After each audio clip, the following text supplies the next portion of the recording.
Mechanical energy कन्झर्वेशनवरती JEE main 2025चा question आहे.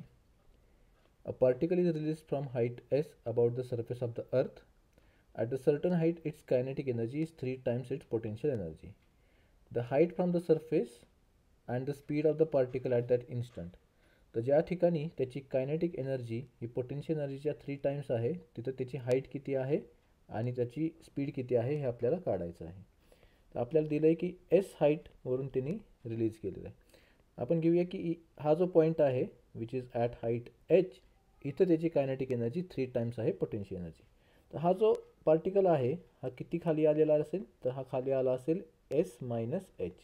मेकॅनिकल एनर्जी कन्झर्वेशननुसार आपण kinetic energy is equal to loss in potential energy जर लावलं तर loss in potential energy mg into S minus H, आणि पोटेन्शियल एनर्जी जी आहे ती त्याची असेल mg इंटू एच.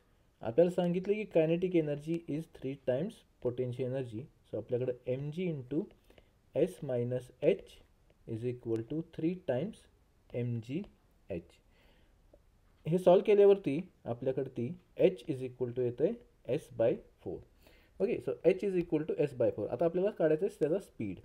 तर कायनेटिक एनर्जी जी असते ती काय असते, हाफ एम व्ही स्क्वेअर, आणि आपल्याकडे half M V square kinetic energy जी आहे ती आहे M G into S minus H. तर इथं एचची व्हॅल्यू आपण एस बाय 4 पुट केली तर आपल्याकडे व्ही इज इक्वल टू येतं आहे under root of 3 G S by 2. तर आपलं करेक्ट आन्सर येतं आहे ऑप्शन